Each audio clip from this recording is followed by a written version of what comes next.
여러분은 내가 이것 때문에 산다라는 마음이 드는 것들이 있으십니까?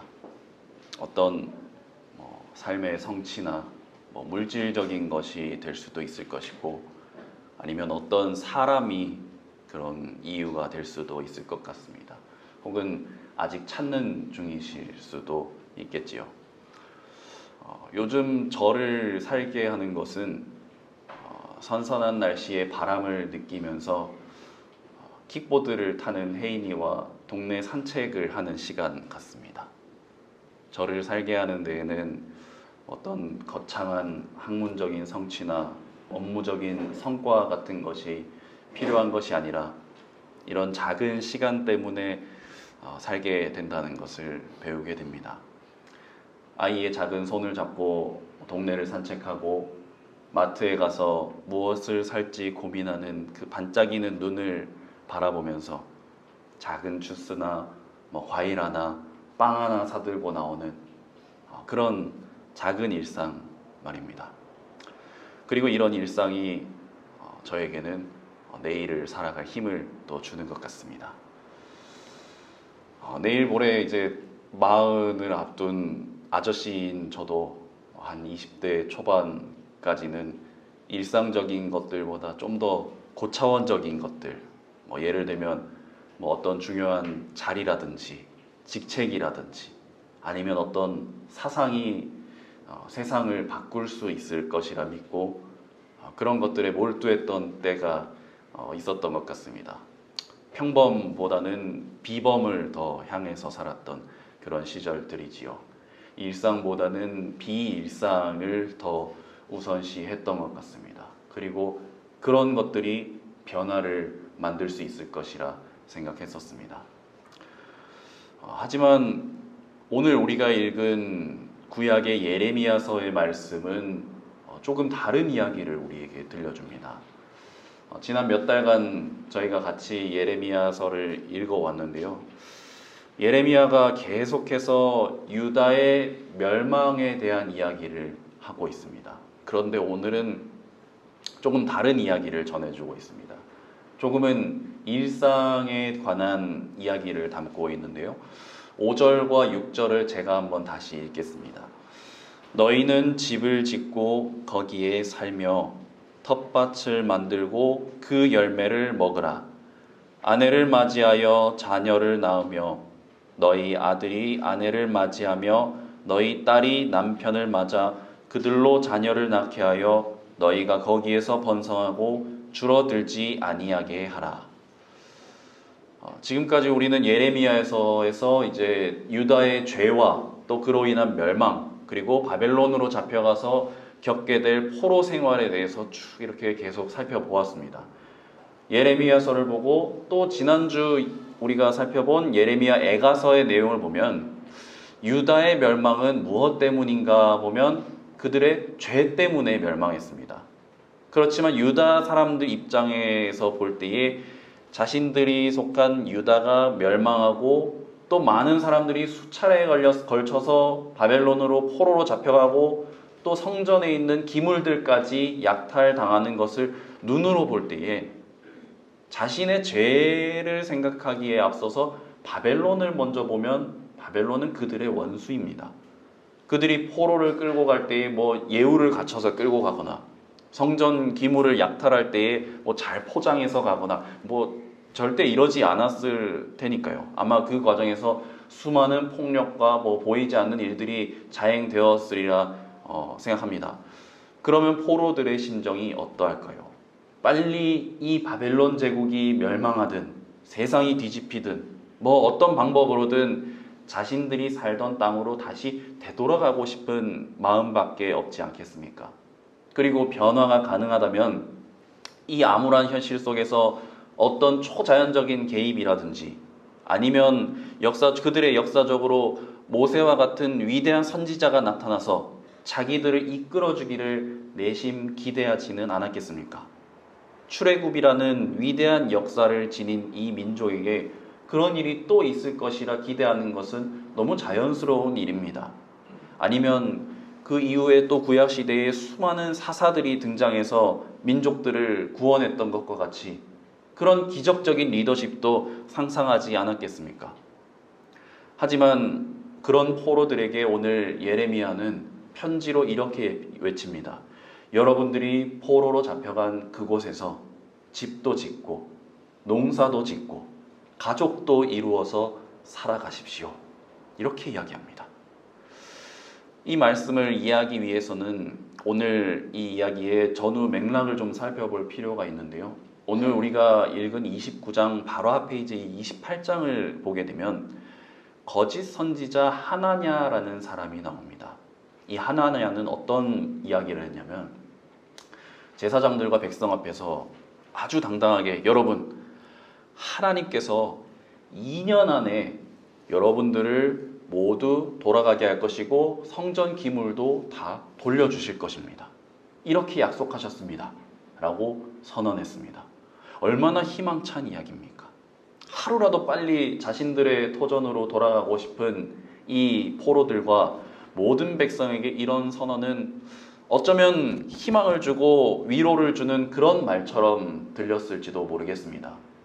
그렇지만 예레미야는 그런 하나냐의 말이 거짓이기 때문에 그는 거짓을 증거한 죄로 죽게 될 것이라고 그렇게 이야기합니다. 실제로 그 해에 하나냐는 죽게 되었다라고 28장에 기록되어 있습니다.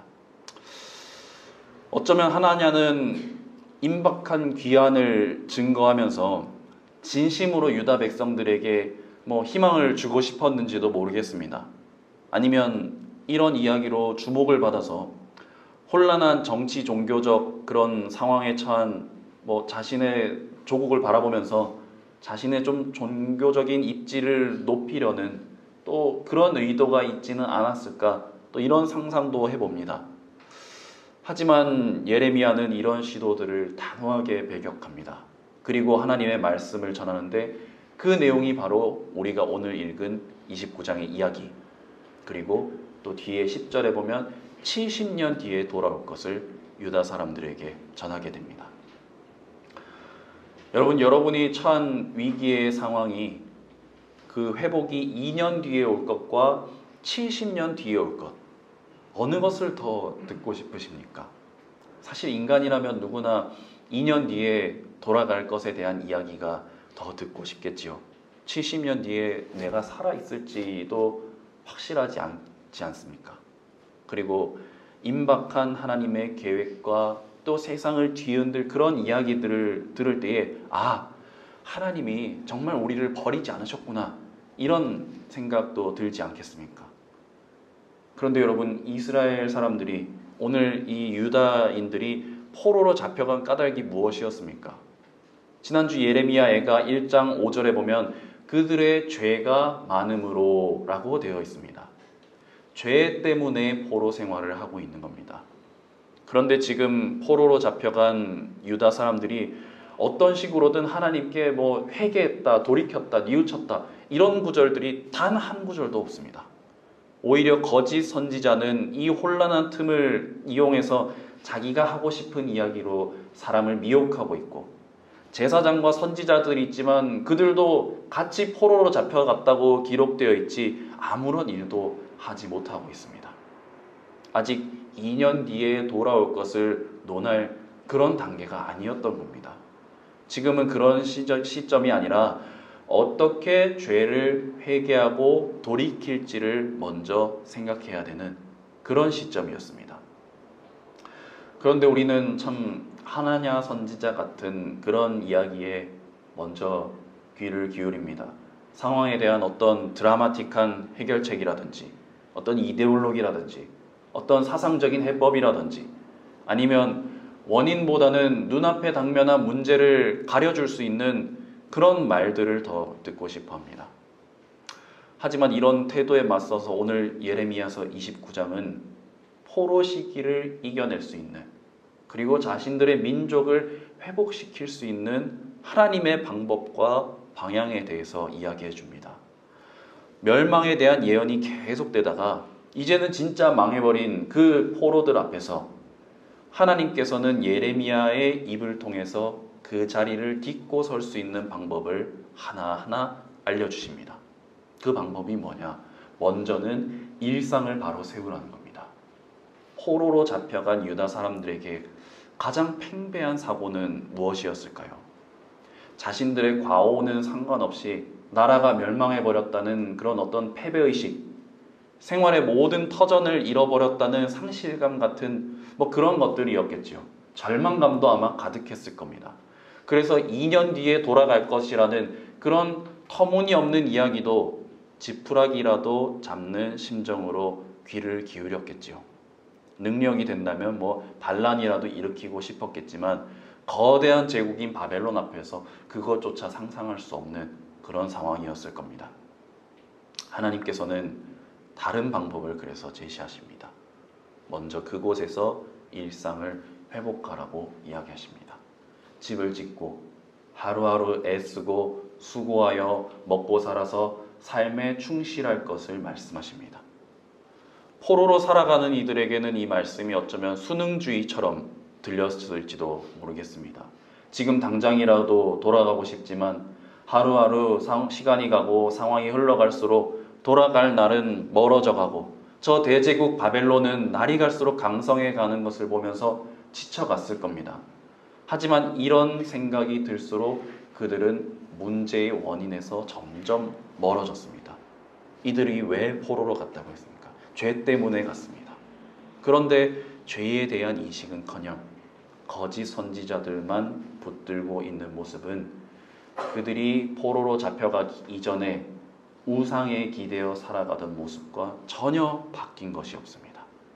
그래서 하나님은 그들의 변화를 가장 밑바닥에서부터 철저하게 요구하십니다.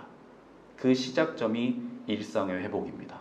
먼저 하루하루를 살라는 겁니다. 우상 숭배로 자기 재물도 버리고 가족도 버리고 살던 이전의 삶에서 벗어나 이제는 일상을 살아가라는 겁니다. 여러분, 하나님께서 정말로 유다를 멸망시키실 생각이셨으면 이런 일들이 모두 불가능해져야 합니다. 어디 사막 한가운데로 잡혀가서 거기서 그냥 죽을 날만 기다리는 것이 맞습니다. 하지만 하나님께서는 일상 속에서 가능성을 열어보라고 하십니다.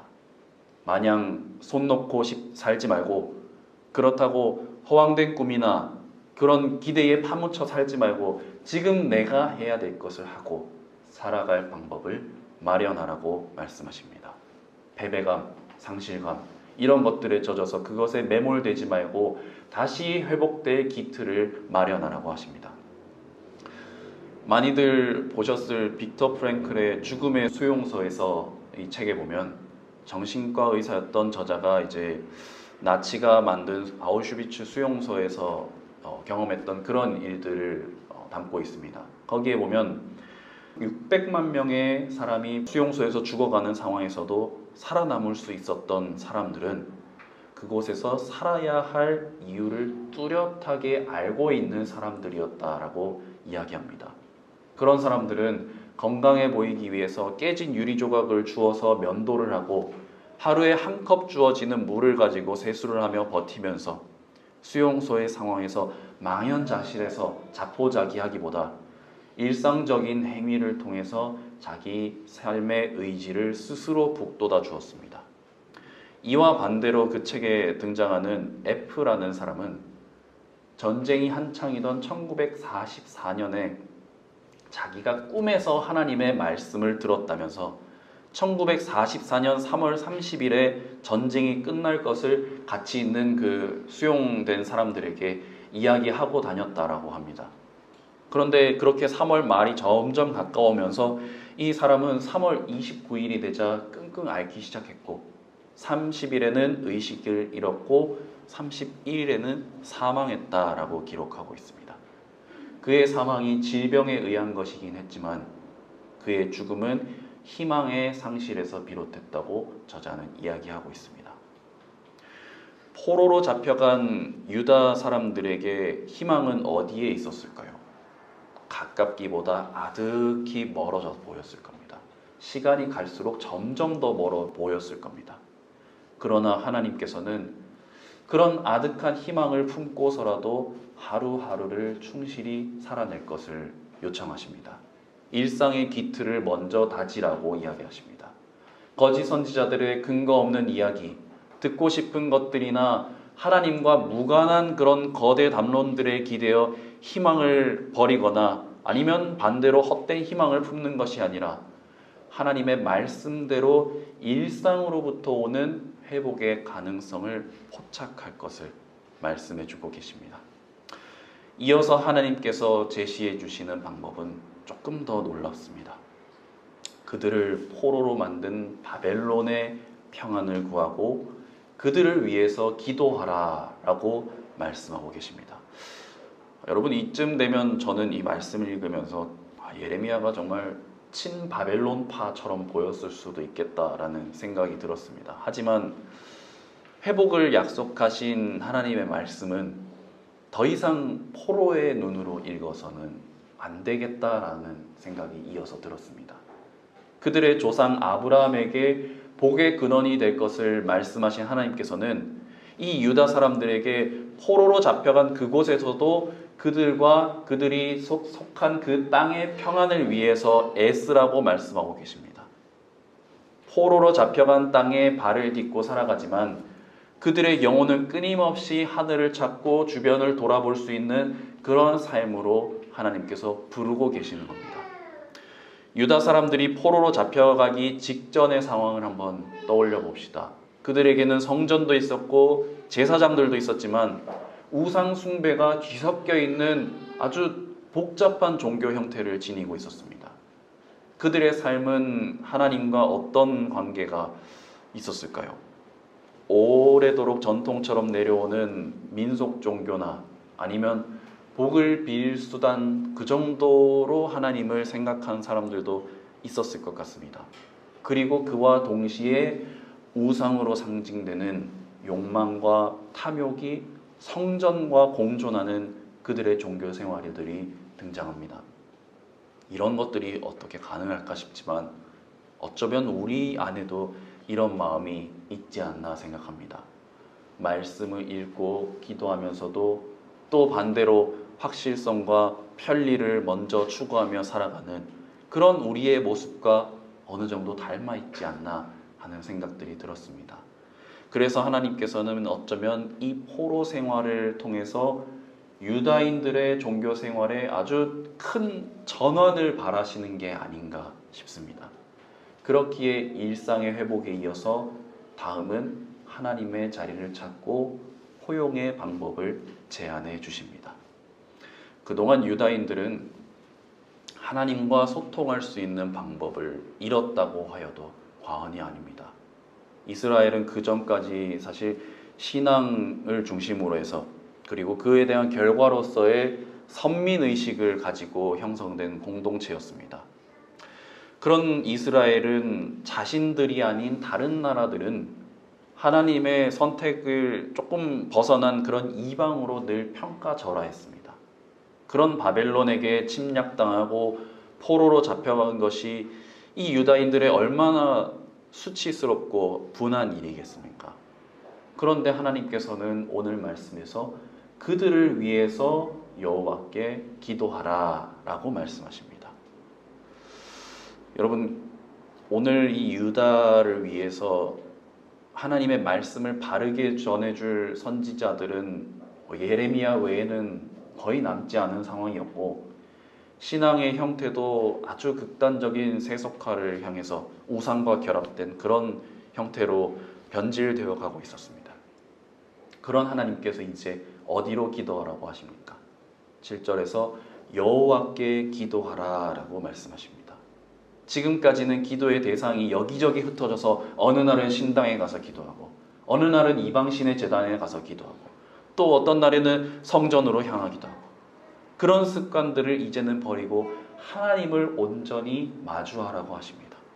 일상이 회복되었으면 이제는 하나님을 마주하라고 합니다.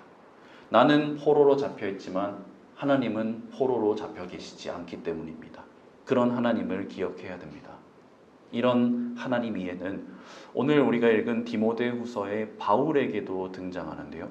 오늘 2장 9절 말씀을 제가 세 번역으로 한번 읽어보겠습니다. 나는 이 복음 때문에 고난을 당하며 죄수처럼 매여 있으나 하나님의 말씀은 매여 있지 않습니다. 나는 고난당하고 매여 있지만 매여 있지 않으신 하나님께서는 삶과 죽음의 자리를 떠나서 우리를 살리실 것이라고 오늘 본문에서 2장에서는 계속해서 바울은 그 입술로 고백하고 있습니다. 그리고 예레미야서를 다시 돌아가 보면 이어서 하나님께서는 예레미야를 통해서 포용의 방법을 제시하십니다.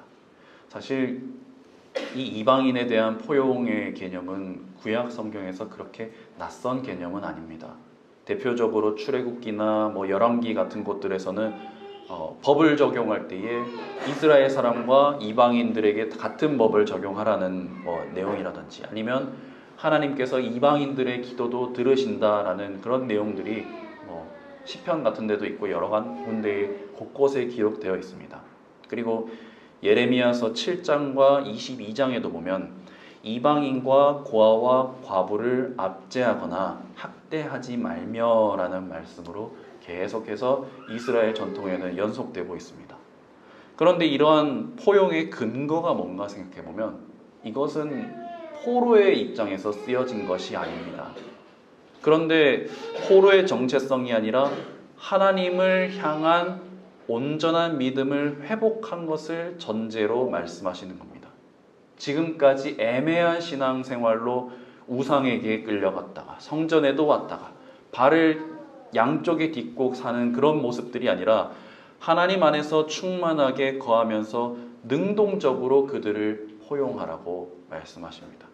포로의 정체성이나 우상 숭배자나 피해자의식이나 희생자의식 이런 것들을 다 극복할 수 있는 이야기들을 오늘 하나님께서는 제안해 주고 계십니다.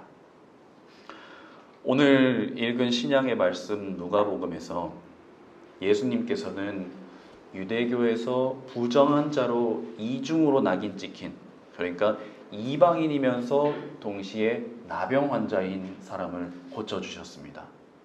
예수님은 늘 이런 이들과 함께 하셨고 이들과의 연합함을 십자가 위에서 몸소 보여주셨습니다. 그리고 오늘 본문의 마지막에서 예수님의 치유가 하나님의 일이라고 하면서 감사드렸던 이 이방인이었던 사마리아 사람 단 한 명이었던 그 사실은 예수님의 어떤 사역의 지향점이라든지 아니면 하나님 안에서 이루어지는 예수님의 뜻이 무엇인지를 극적으로 드러내어주는 그런 본문이라고 저는 생각합니다. 또한 저는 오늘 예레미야와 누가복음 본문을 읽으면서 우리가 지난달 함께 불렀던 참새의 주님 고래의 주의 그 구절이 생각이 났습니다. 거기에 보면 이제 5절에 적들의 주라는 대목이 있는데요. 이웃의 주님에 이어서 적들의 주가 나오는 이 연결을 저는 그냥 무심코 처음엔 부르다가 여러 번 부르다 보니 적들의 주가 대체 무엇일까라는 생각이 혼자 좀 들었습니다. 저는 개인적으로 두 가지 정도로 이해를 했는데 하나는 적들도 주님을 찾는다는 사실과 또 다른 하나는 적들과도 주님이 함께 하신다라는 것이었습니다. 그렇게 계속되는 5절이 마지막에는 이제 만물이 말 안에 사랑, 만물이 그린의 평화로 맺어집니다. 적들의 주님에서 사랑과 평화로 완성되는 가사입니다. 갈등과 대립이 일상마저 좀먹고 있는 시대를 살아가는 우리에게 하나님께서는 다시 한번 포용과 평화의 자리로 초대하고 계십니다. 포로로 잡혀간 유다인들의 마음에는 가장 큰 것은 먼저 미움과 원망의 감정이었을 겁니다. 그들 중에는 그 감정이 그들의 일상마저 무너뜨리고 있었을지도 모르겠습니다. 하지만 하나님께서는 조금 더 높은 차원의 방향으로 그들의 회복을 준비하고 계셨던 겁니다. 하나님께서 사랑하시는 숲가족 여러분, 하나님께서는 포로로 잡혀간 이들에게 먼저 그들의 일상의 회복을 주문하십니다. 먹고 마시고 잠을 자는 그런 살아가는 문제를 등한시 여기지 말라는 겁니다. 임박한 회복이나 또는 종말에 대한 그런 기대보다, 거시적인 담론이나 다른 것들보다 내 눈앞에서 마주한 이 일상을 먼저 세우라고 말씀하십니다. 삶과 신앙이 무너지기 전에 먼저 그것들을 챙기라고 하십니다. 그리고 그 다음에 하나님 앞에 멈춰서서 나를 찾으라고 하십니다. 바벨론 포로길에 오른 유다인들의 모습 속에서 저와 우리들의 모습을 한번 생각해 봅니다. 포로로 잡혀가더라도 나를 지키기 위해서 이것만은 챙겨야 한다며 양손 가득히 그리고 보이지 않는 곳에 넣어두고 주렁주렁 매달고 있던 그런 우상들이 우리에게도 있었는지 모르겠습니다. 그러나 하나님께서는 너의 자리 그곳에서 나를 만나라고 말씀하십니다. 회복의 꿈이 아득히 멀어지는 것 같아 보여도 하나님이 우리와 함께 하심을 믿기에 우리는 낙심하지 않을 수 있습니다. 그럴 때의 우리의 회복은 나나 내가 속한 공동체만의 것이 아니라 나의 적들에게도 미치게 됩니다. 배제가 아닌 포용의 문제는 항상 어렵습니다. 오늘 이 예배당 문을 열고 나서고 다시 일상을 살아갈 때에 우리는 다시 하던 대로 선을 그으며 다른 이와 나를 구분짓겠지요. 그러나 평범한 일상을 하루하루 보듬어가는 그 자리에서 하나님은 우리를 부르실 겁니다. 아마 다양한 모습과 다양한 형태로 우리에게 말씀하실 겁니다. 그 세밀한 음성에 귀 기울이며 살아갈 때에 그 음성에 응답하며 주변을 품으며 살아가는 저와 여러분들이 되기를 바랍니다. 기도하겠습니다. 하나님, 일상 속에서 주님의 마음을 품지 못하고 메말라 살아갔던 저희들의 하루하루를 다시금 돌아봅니다. 하루를 살아가는 일을 먼저 말씀하신 예레미야의 말씀처럼 우리의 하루를 다시금 돌아보게 하시고 그 속에서 하나님을 마주하며 하나님께서 우리에게 하시는 말씀을 듣게 하여 주옵소서. 일상 속에서 하늘을 감각하는 우리 모두가 되게 하시고 주님과 무관히 살지 않도록 늘 저희를 붙잡아 주시고 포로처럼 패배의식이나 절망감에 눌러앉아 사는 것이 아니라 온전히 회복의 자리로 부르시는 주님의 그 음성에 귀 기울이며 살아가는 저희들이 되게 하여 주옵소서. 예수님의 이름으로 기도드립니다. 아멘.